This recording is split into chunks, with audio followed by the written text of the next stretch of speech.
Friends, welcome to அறுசுவை சமையல் நேரம். இன்றைக்கி நாம் சமோசா எப்படி பண்ணுறோம் அப்படிங்கிறத பற்றி தான் பார்க்க போகிறோம்.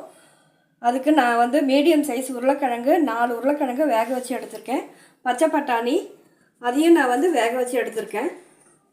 ரெண்டுமே நம்ம குக்கரில் நல்லா 4-5 விசில்ட்டு நல்லா குழைய வேக வச்சு எடுத்துகிட்டு வந்துடலாம். இப்போ இது கோதுமை மாவு. இதுக்கு நம்ம சப்பாத்தி மாவு எப்படி பிசைவோமோ சேம் அதே மாதிரி தான் பிசைய போகிறோம். ஒரு ஸ்பூன் ஓமத்தை கையில் இப்போ நம்ம கசக்கிட்டு அதில் போட்டு பிசைட்டோம். அந்த ஓமத்தோட ஃப்ளேவர் உங்களுக்கு தூக்கி கொடுக்கும். இப்படி பண்ணி போட்டிங்கன்னா இதுக்கு தேவையான அளவு உப்பு,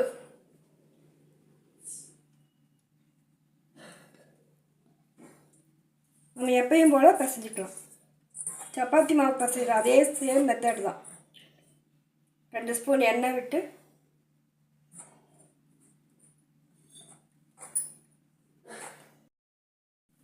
பாருங்க. இப்போ நம்ம இந்த மாவு பிசைஞ்சு எடுத்தாச்சு. சப்பாத்திக்கு நம்ம எப்படி பிசையுமோ அது மாதிரி பிசைஞ்சு வச்சுருக்கேன். இது கொஞ்சம் நேரம் ஊறட்டும். அதுக்குள்ளே நம்ம மசாலா ரெடி பண்ணிக்கலாம். இப்போ வானலியில் 2 ஸ்பூன் எண்ணெய் விட்டுருக்கேன்.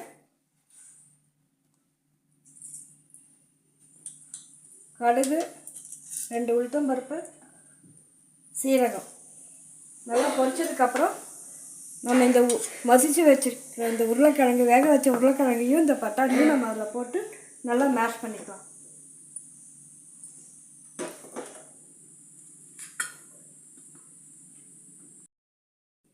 பாருங்க, இப்போ நம்ம இந்த மசிச்சு வச்ச உருளைக்கிழங்கு இதில் சேர்த்துக்கலாம்.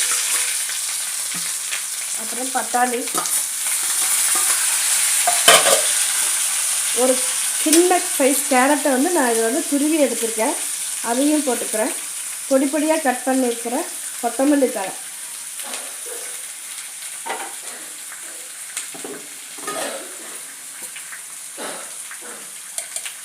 மஞ்சத்தூள் கொஞ்சம்,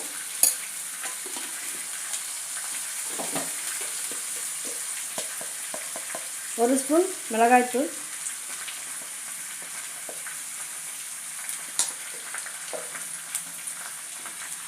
மசாலாவுக்கு தேவையான அளவு உப்பு,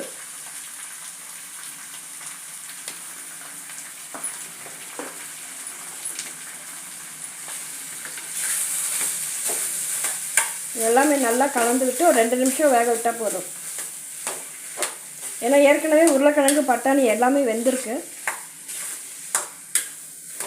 2 நிமிஷம் நம்ம இதை நல்லா வேக வச்சு எடுத்தால் போதும். பாருங்க, இப்போ நம்ம இந்த சப்பாத்தி மாவில் கொஞ்சம் எடுத்து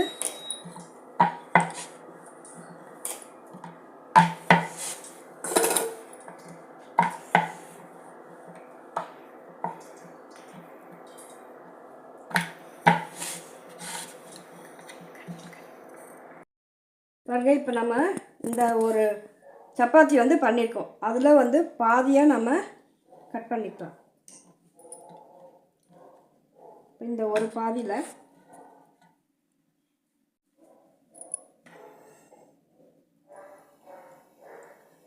2 முனையும் நம்ம இப்படி அழுத்தி விட்டுக்கலாம். இப்படி உள்ளங்கையில் வச்சிங்கன்னா உங்களுக்கு அந்த உள்ளுக்குள்ளே அந்த மசாலா வைக்கிறதுக்கு இடம் கிடைக்கும்.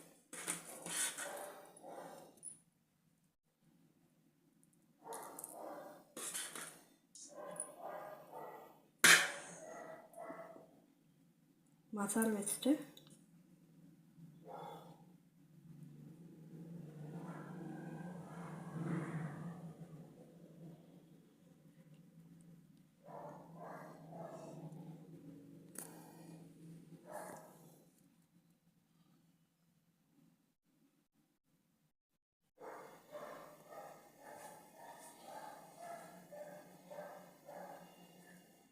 இந்த மாதிரி நம்ம மசாலா எல்லாமே தயார் பண்ணி ரெடி பண்ணி வச்சுக்கலாம்.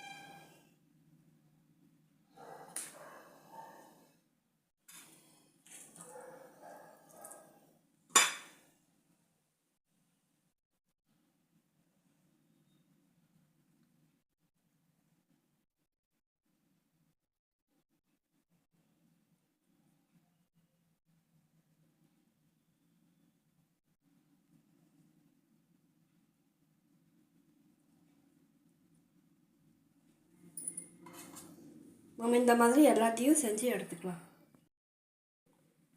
பாருங்கள், இப்போ வானிலையில் எண்ணெய் காஞ்சிட்ருக்கு. இளஞ்சூட்லேயே நம்ம போட்டு எடுக்கணும். ரொம்ப சிம்மில் தான் நம்ம இதை வந்து இது பண்ணணும். உள்ளெல்லாம் நம்ம வேக வைக்கணும். நல்லா வெந்தால் தான் இது நல்லா கிறிஸ்பியாக வரும். அதனால் ஒன்று ஒன்றா நம்ம பண்ணிக்கலாம்.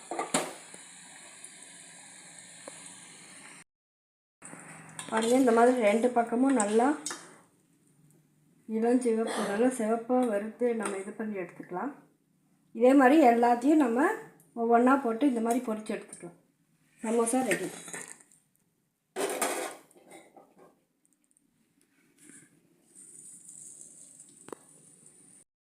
பாருங்கள், இப்போ சமோசா ரெடி ஆயிடுச்சு.